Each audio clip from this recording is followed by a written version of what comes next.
the love of most will grow cold. But the one who, and then it tells us the key to not growing cold, I believe, at least part of the equation, says, he who perseveres to the end will be saved. He says this is the key to the salvation. If you understand theology correctly, we have been saved if you've repented of your sins and placed your faith in Christ. You are being saved and you will be saved.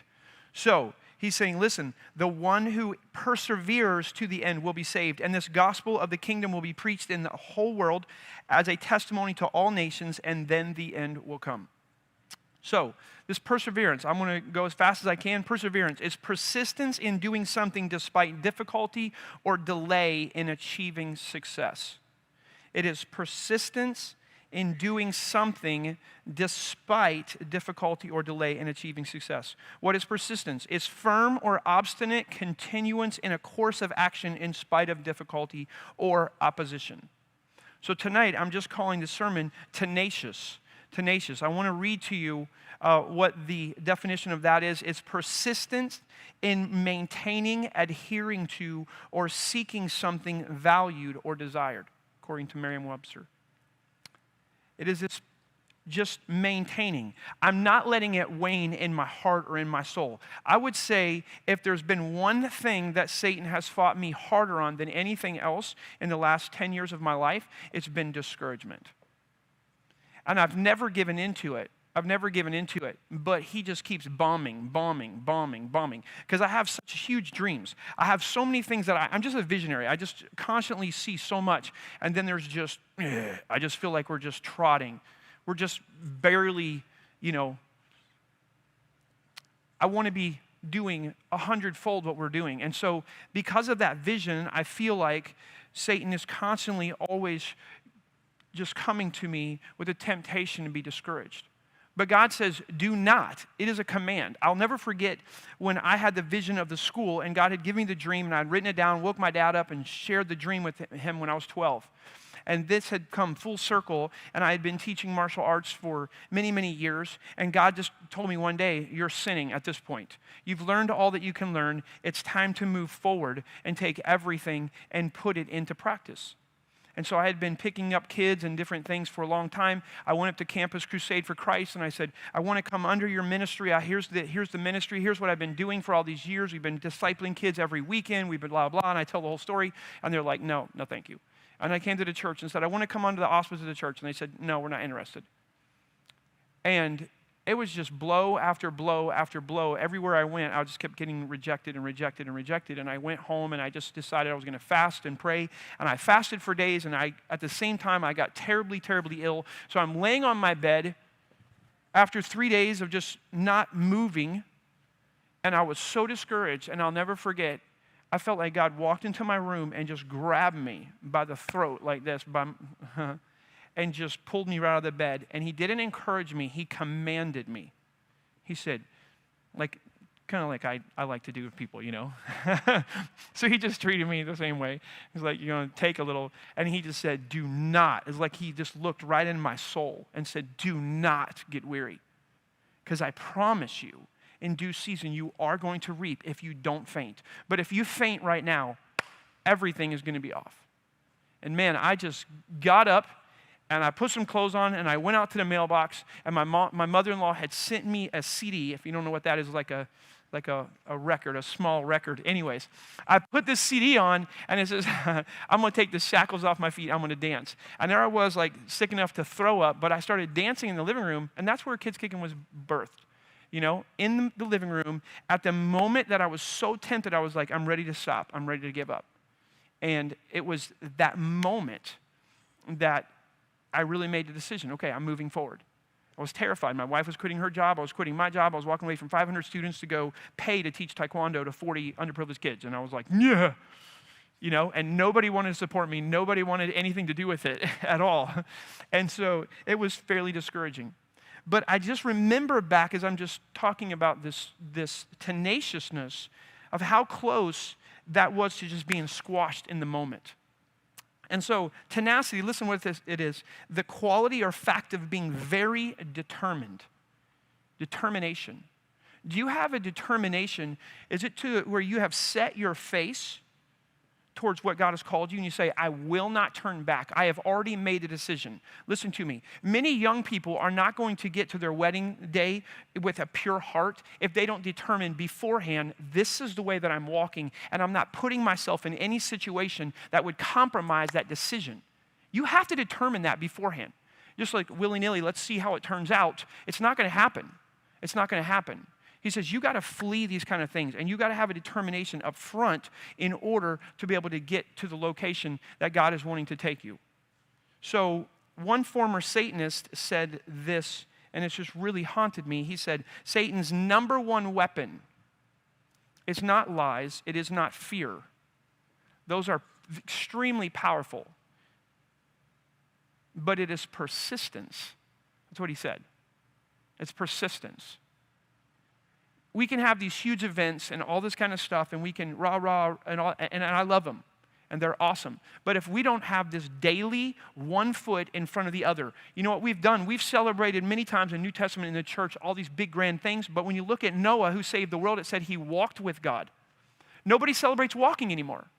But walking is just putting one foot in front of the next foot. There's nothing spectacular about it. Nobody's doing YouTube videos. Check me out, I'm walking.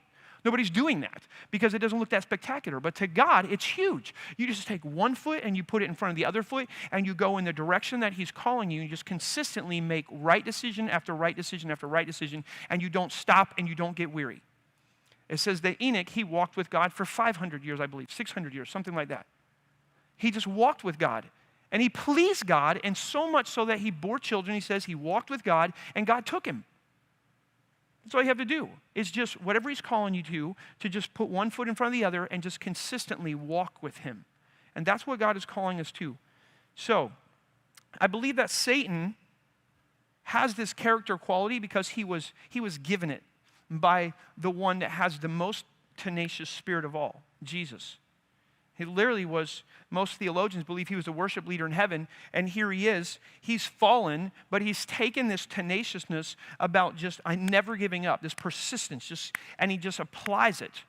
And let me tell you something. If he got it from God and Christ is in us, we can certainly get it, right? We should certainly have that spirit.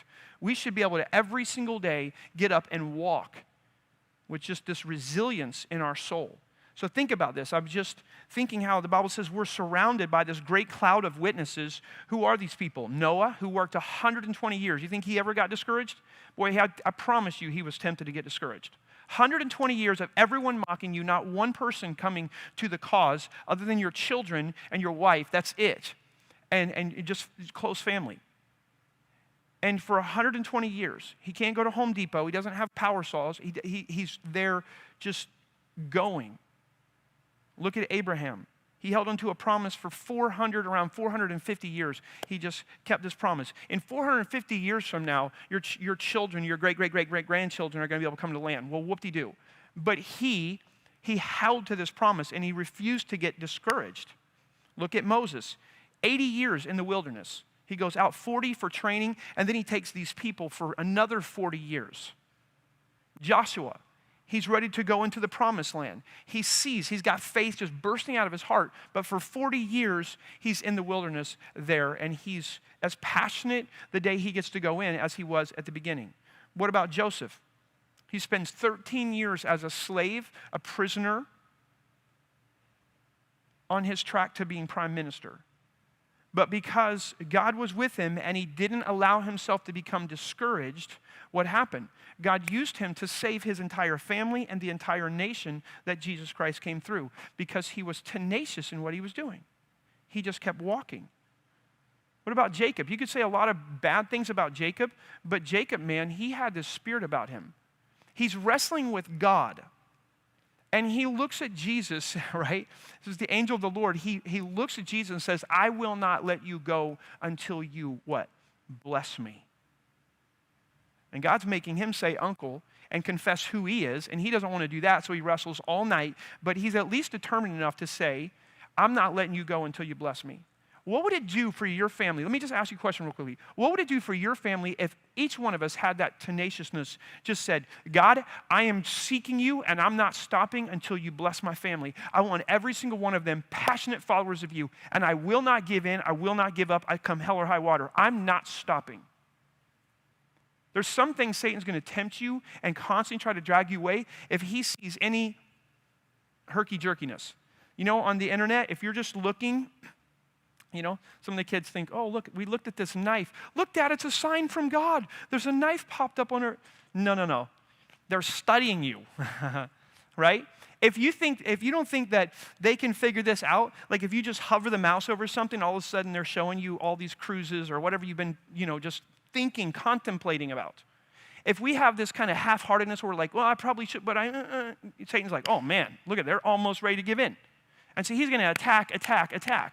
But the moment we say, I am not moving back and I am setting my face like a flint, right, and I am going forward, I'm going to have this forehead that is as strong as stone, and I'm moving this direction, Satan says, okay, I better do something different.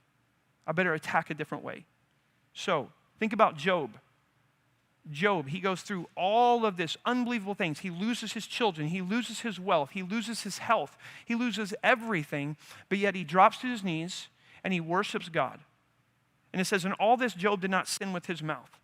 I can't imagine. Think with me for a moment. You've got all your children dead. You have a very encouraging wife that looks at you and says, why don't you curse God and die? And what does he say? Though he slay me, yet will I serve him. It's unbelievable. It's unbelievable. And Satan just keeps persisting and persisting. But at the end of the story, you see Job blessed with twice as much. And he becomes a witness to every single person. I've gained strength from his story how many times. But here's the crazy part. Job didn't have the book of Job when he was going through all that Job was going through. He couldn't sit down and say, let me read the book.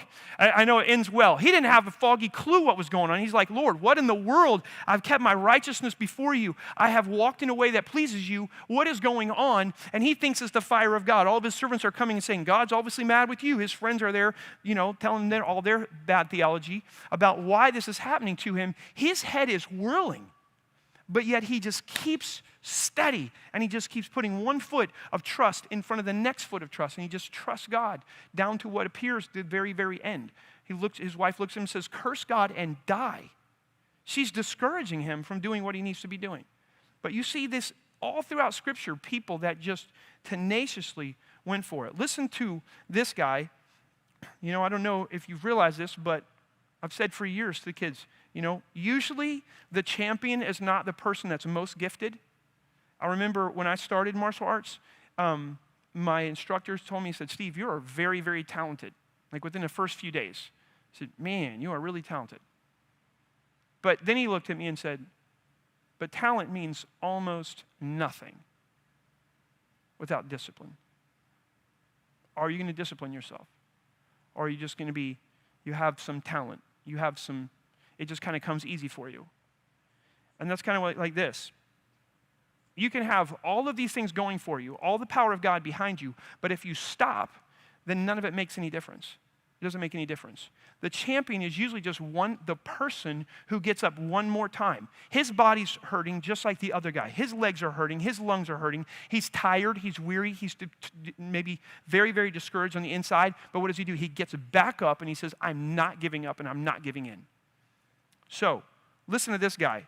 He says, I have worked much harder, been in prison more frequently, been flogged more severely, been exposed to death again and again. 5 times I received from the Jews the 40 lashes minus 1. 3 times I was beaten with rods. Once I was pelted with stones. 3 times I was shipwrecked. I spent a night and a day in an open sea. I'm getting tired just listening.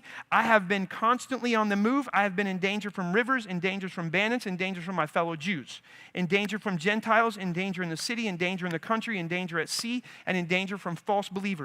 I have labored and toiled and have often gone without sleep. I have known hunger and thirst and often gone without food. I have been cold and naked. Besides everything else, I face the daily pressure of my concern for all the churches. He says, on top of all that, I am literally being crushed, tempted to be crushed by my love. It is my love for other people. If I didn't care about them, this wouldn't be such a burden. But because of Paul's love, literally giving his life like a drink offering, pouring it out, he says, I feel this 24/7. the pressure from desiring the best for other people. But that's what Paul says. Then he continues in 2 Corinthians. Listen to this. It says, therefore, since through God's mercy we have this ministry, we do not lose heart. It's a constitutional breach for you to lose heart. You're following the most courageous person that went to hell so that you could go to heaven. And he refused to get discouraged. He did whatever he had to do to strengthen himself in the Lord. If it meant praying all night, he did it. That's what he did. He says, but we have this treasure in jars of clay to show that this all-surpassing power is from God and not from us. We are hard-pressed on every side, but not crushed. We're perplexed, but not in despair. Persecuted, but not abandoned. Struck down, but not destroyed. He says, we always carry around in our body the death of Jesus so that the life of Jesus may also be revealed in our body. For we who are alive are always being given over to death for Jesus' sake so that his life may also be revealed in our mortal body. So then death is at work in us, but life is at work in you. He understood, I'm going through this, but it's birthing something. This death that you're watching me go through, it's actually birthing life in you. So this is too big of a thing that I'm about to ever grow weary or tired. I cannot. It was like when Nehemiah was building the wall. So all the children and women aren't going to be molested and taken and taken as slaves and all this kind of stuff. He has this gigantic purpose in his mind. I'm building something that's going to be protection multi-generationally. This is going to be absolutely incredible. So what are they trying to do? They're trying to distract him. They're trying to discourage him. They're trying to do everything. But he says he will not come down from where he's at and go to self-protection or anything else because he's about something so big that he says, I won't. I will not allow myself to become discouraged because I am defending you. I'm defending your children and your grandchildren with what I'm doing right now. Because of that vision, that's what gave him the strength to do that. He says, therefore, we do not lose heart, though outwardly we are wasting away, yet inwardly we are being renewed day by day. For our light and momentary troubles are achieving for us an eternal glory that far outweighs them all. So what do? We fix our eyes not on what is seen, but on what is unseen, since what is seen is temporary, but what is unseen is eternal. So I think I shared this story, but somebody had texted me a few weeks ago when we were just going through all kinds of craziness. And so this elderly lady, she texted me and she said, Steve, I feel like God showed me that you're really in a struggle right now, a battle. And I'm like, you got it. And I'm driving down the road, just Markle, I'm driving down my street. And she texts this over to me, so I stop for a minute. I'm reading this text. And I start to go ahead and turn left out here, and I'm driving towards the church. And I just spoke in the phone. I said, many trials or many troubles or something like that, many afflictions, but God is giving me supernatural strength. And as I'm talking in my phone, I glanced down to make sure I wasn't cursing at her or something with autocorrect, and I just glanced down at my phone, and it says, many afflictions, many troubles, or whatever I said exactly, I can't remember, but then it said, God is giving supernatural strength. And I'm like, oh, great. But as I look down, it's not M-A-N-Y, many, it's M-I-N-I, many. Little tiny afflictions, many little teeny tiny baby afflictions. And I literally let out this war whoop in my truck, and I took the rebuke. I said, God, I take it. I take the rebuke because that's exactly what I'm going through. I'm going through these little itsy bitsy tiny things that he says they're not even worth mentioning when you instantly just have the backdrop of what he has prepared for us and what he's wanting to do through us. He says, of course, if you're trying to move forward spiritually in the right way, of course you're going to take these things. You have an enemy. Man up, shut up, and get moving, right? And quit belly aching. So, listen to Hebrews 12:1. He says, therefore, since we are surrounded by such a great cloud of witnesses, let us throw off everything that hinders and the sin that so easily entangles, and let us run with what? You have one thing. You have one thing in your arm that you're running with. You know what they'll do at football? They will, in camp, they will take the football and they will tie a string to the football. They'll have special footballs, that have a string tied to them. And as they're running, they'll be jerking on the ball. Somebody running beside them, and they'll be jerking it, trying to pull that thing out. Because if you don't have the football with you, you're just going for a jog. I crossed the line. Yeah, it doesn't matter. You didn't have this with you. Because you didn't have the ball with you, it doesn't matter what line you crossed. Who cares? You didn't take the ball with you. And he says here,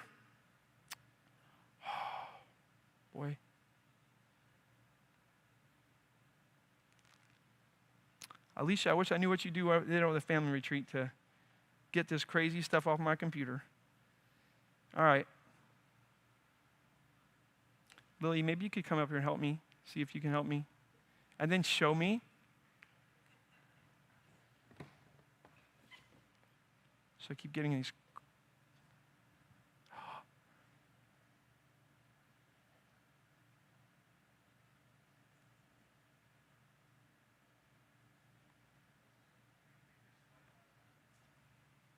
All right.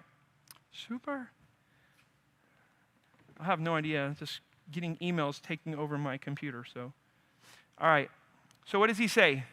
He says, therefore, since we are surrounded by such a great cloud of witness, let us throw off everything that hinders and the sin that so easily entangles, and let us run with what?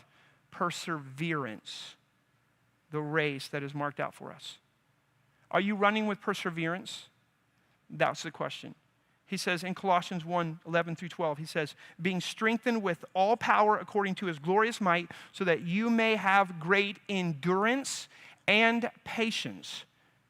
You're not becoming impatient with what you're going through. You have great endurance and great patience, and giving joyful thanks to the Father who has qualified you to share in the inheritance of his holy people and the kingdom of light. So he says, don't forget what I have qualified you to do.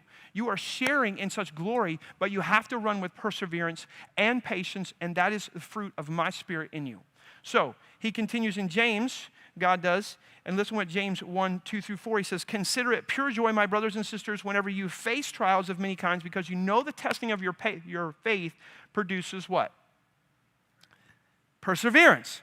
He says, when you go through all these troubles and trials and temptations and all this kind of stuff, he says, go ahead and just rejoice. Like we were talking to the family retreat. When someone does you wrong, you can just skip over all that by the power of God, and you can say, man, God has given me a lot of influence in this person's life. This is amazing. And you can start celebrating what God has done, right, in your life. He says, go ahead and just realize what all these troubles are and start celebrating with joy, because he's working something in you. He says, then let perseverance finish its work so that you may be mature and complete, not lacking anything. So, Satan wants to fight immature Christians. That's what he wants to do. He wants us all immature, and God says there's one way to maturity. That is when we go through all these trials and testings and temptations and all this kind of stuff. He says you start celebrating, and what's going to happen? All these trials and things are going to develop perseverance in you. And perseverance, it's going to produce maturity and completeness, so you won't be lacking anything. You can stand before me with great rejoicing and be rewarded because you celebrated the times when you were going through all these things, and it works something in you. You know how you get pressure-treated wood? Pressure. That's part of the equation, right? You got to put it under pressure. You got to inject all this stuff. The wood doesn't like that, but I know some young man who built, these picnic tables for the church. And it was a great thing that he did. He did a wonderful job. He put all these, these little emblems on it and all this kind of stuff. He really went above and beyond, but he didn't apparently use pressure-treated wood. And so within just very shortly, we go out to pick up the picnic tables, and the tops are just coming right off of them. Everything's just literally falling apart. How are you going to mend it? You're going to put a few more screws in it? No, because it was never went through that process of pressure treating. It was just susceptible to all the elements. And no matter how nice you made it or how well you made it look, it couldn't stand up because it didn't go through the pressure. What is God allowing us to go through? That we need to celebrate in faith right now. It says, he's doing something in me. I can feel it. I want to quit. And every time I want to quit and I don't quit, something happens in me. And he's developing something in me that is maturing me, and he's going to bear fruit through that. So, listen to Romans 5:3 through 5. He says, not only so, but we also glory in our sufferings because we know that suffering produces perseverance. Perseverance produces character, and character, hope. Do you have hope? Overwhelming hope? He says, these afflictions, these sufferings create perseverance. Perseverance, character. Character produces hope. And he says, hope does not put us to shame. You're not going to be put to shame if you have this hope built on character that came through perseverance, that came through suffering. But if we start grumbling and complaining, like the Israelites did in the wilderness, and they're saying, God brought us out here to destroy us, to kill us, he forgot about us, he's just instead of faith welling up in our hearts and saying, man, whoo, this is challenging. I bet I'm getting some more spiritual muscles right now as I go through this. Okay? So James 1:12, he says, blessed is the one who perseveres under trial, because having stood the test, that person will receive what? The crown of life that the Lord has promised to those who love him. The crown of life is not a McDonald's or a Burger King crown, right? It is a crown. It is, God is saying, I'm crowning you with abundant, everlasting life. 2 Thessalonians 3:13 says, as for you, brothers and sisters, never, everybody say never, please. Never. He says, never tire of doing what is good. This is just straight up command. You're not allowed to get weary. He says you're not allowed to ever get tired. It doesn't mean you don't get tired in what you're doing, but you never get tired of what you're doing. You just say, I'm doing good every single day. You can get tired in it, but don't get tired of it. Every single day, I'm here to strap up, to put the harness on, and to pull for righteousness. That's what I'm here. And I'm not going to get weary and say, oh, I'm going to throw my hands up. I'm going to stop. People don't want to go. I've been tempted to do that. But he says, don't do it. Why? Because there is payday coming. Think about Jacob. He fell in love with this girl named Rachel, right? He works for her for how long? 7 years. 7 years. And you would think, man, dude, this guy is crazy. But then finally, he's supposed to get her, but he gets the wrong girl. So he's like, that's it! And he just throws his hands up, and he goes steaming on. No. He just says, I got this. I'll do another 7. I'll do another 7. And when it talks about it, it says, it seemed to him like a day. That is crazy persistence. 14 years for one young lady. And so when I'm thinking about Christ, why is Christ so patient? Why is he so patient? It says 1,000 years is like a day to him. Could it be that he has this unbelievable patience? I've been so tempted this week, matter of fact, someone sent me just some really dirty emails, nasty, just unkind. And I was just praying. I literally made a response. I felt like they needed a little bit of rebuke and different things, but I just didn't know if they could handle it. And so I let my wife read my email, and I prayed over it, and I had it on my phone for literally like 3 days. Just praying, God, is every single component of this out of love? Is every single, and we refused to press send. And I just kept praying over it and praying over it and praying over it, and finally they sent me this email and just repented without me ever even sending it, so I just deleted the whole thing. But as I was thinking about the patience of God, because I was kind of up to here, and just thinking about God is so incredibly patient with me and with you, with all of us. What is the source of that patience? It's love. So to him, 1,000 years is like a day. A day. He's not going to be like, oh, I waited so long for you. It's like he's just delighting in us because of his love for us. Listen to Hebrews 10:36. For you have need of endurance, so that when you have done the will of God, you may receive what is promised. What is promised? Go to Revelation, almost the very last of the entire Bible. Revelation 22:12 says this, look, I am coming soon, and my reward is with me. And I would dare say, not just his reward is with him, but he is the reward. He tells Abraham what? I will be your very great reward. You're going to get to see him as he is.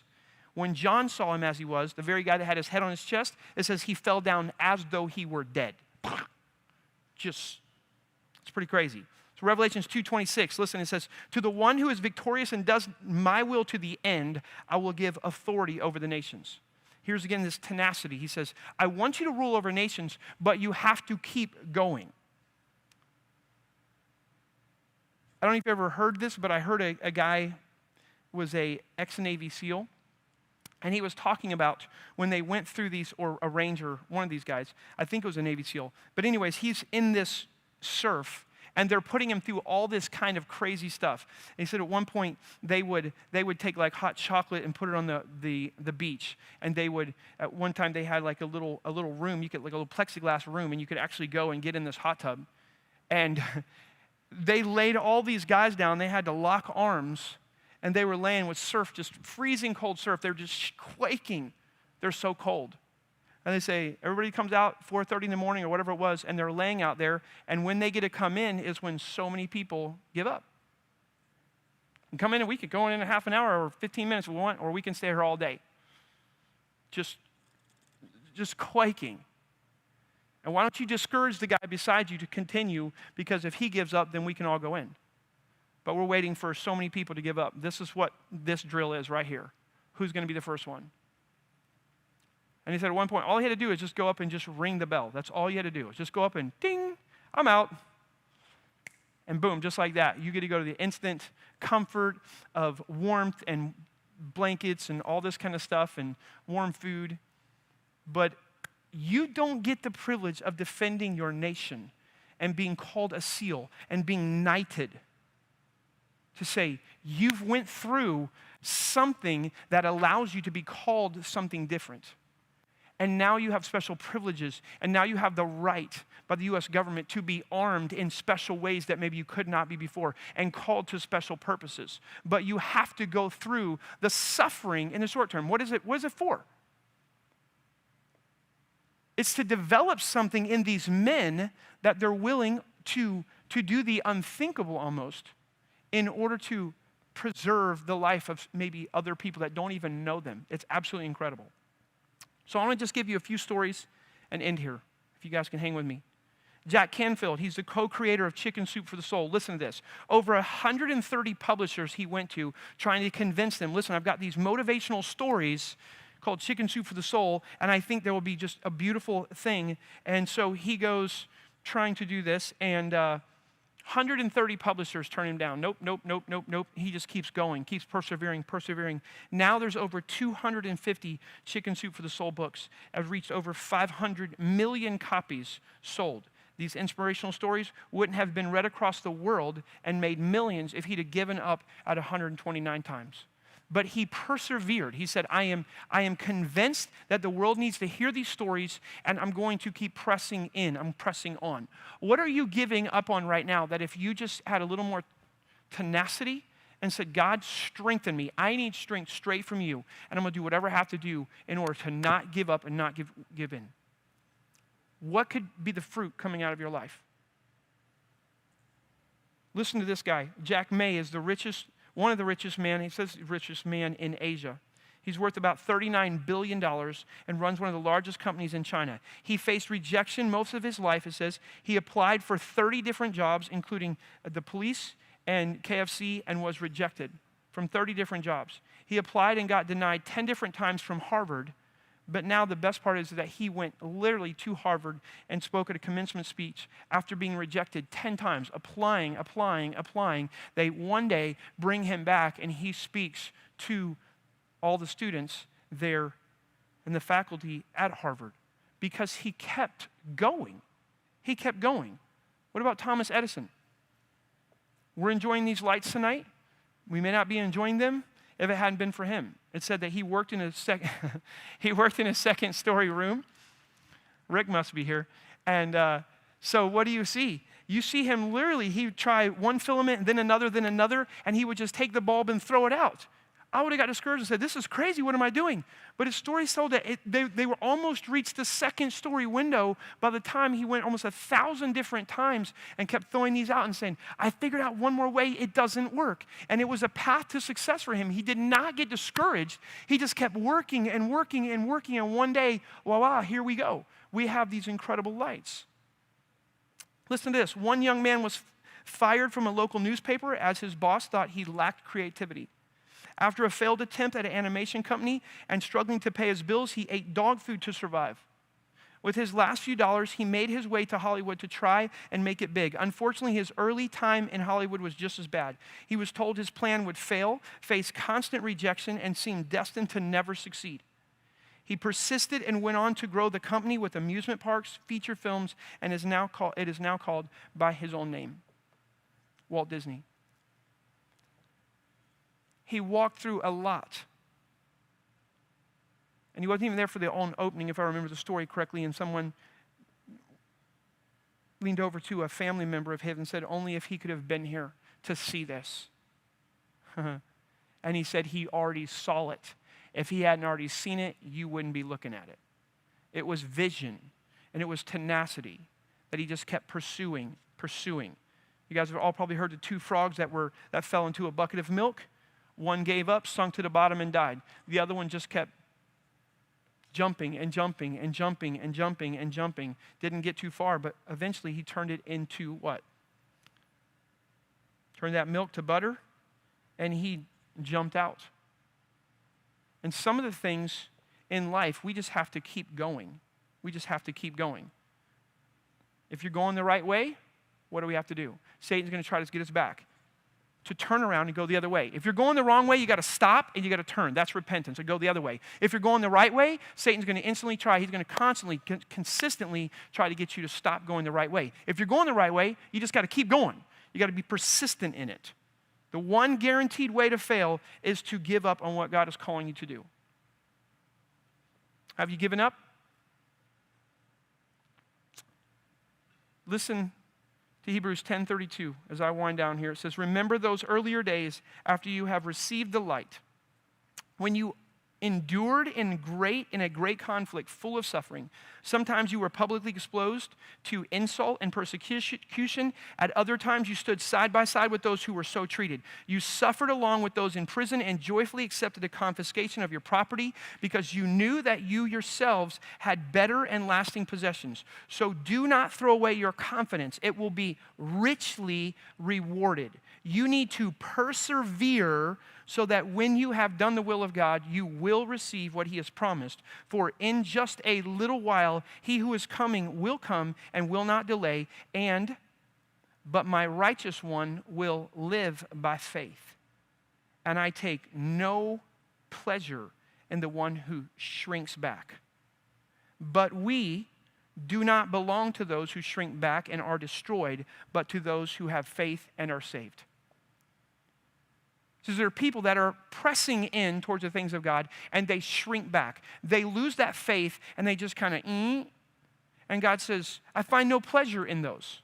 What I find pleasure in is those who live by faith. The just actually live by it. They constantly and consistently, they put one foot in front of the other, and they keep moving forward. And he says, those people I am overjoyed with, overjoyed. The Bible says, be strong in the Lord. This isn't just, well, you're naturally stronger. This is a supernatural strength that we're supposed to tap into. That God says, he does not grow tired. He does not grow weary.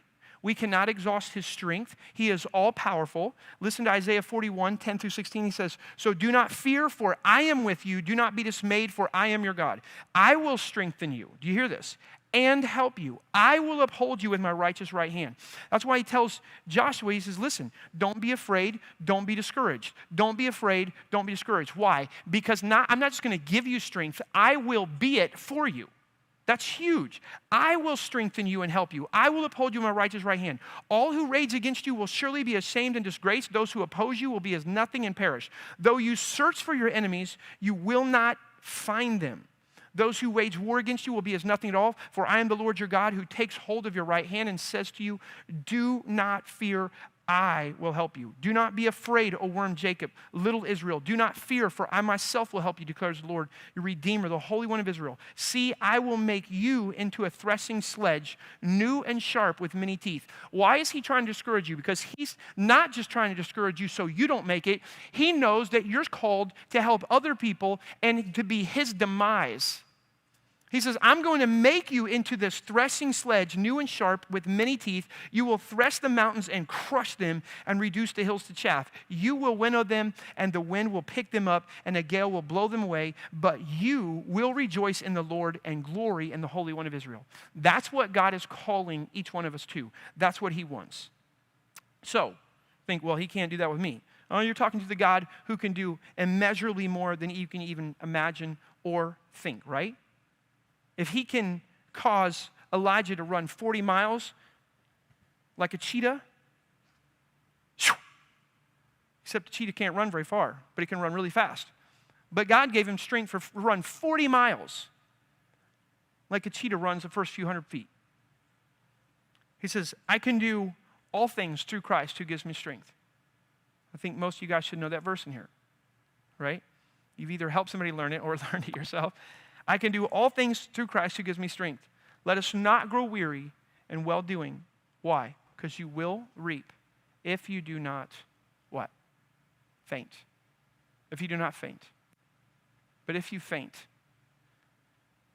then you won't reap what you're hoping for. All the work that you've done up to this point is done. So many times, I've been challenged just to, okay, I'm going to stop this. And I've thought, I have been at this for 20 years. And if I stop now in this person's life, then everything that I've done up to this point could mean absolutely nothing. I can't. JD sent me a video this week, and I thought it was very pertinent to what I'm talking about. Talked about just three animals that represent the Christian. One is a lion. It says, the righteous are as bold as a lion. 2 is an eagle. They that wait upon the Lord shall renew their strength. And 3 is an ox. And an ox is just one that you put a harness on, right? And it just pulls and pulls and pulls and just keeps one step. You don't see oxen usually running. They're just leaning in and pressing forward, one foot after the other, but everything surrenders to those. Rocks come flying out of the ground, sticks. It's breaking up the hardened ground. Why? Because they just continue to not get discouraged and just put one foot in front of the other foot. So he says here, let us not become weary in well-doing, for in due season we shall reap. You shall reap a harvest if you do not give up. So in my own words, don't get weary in well-doing, for in due season you shall reap if you do not faint. Will you bow your head with me? Father God, I'm asking you right now, Lord, that you would put courage in our souls and that you would help us. Lord, even as I share, I feel like Satan would love to discourage people.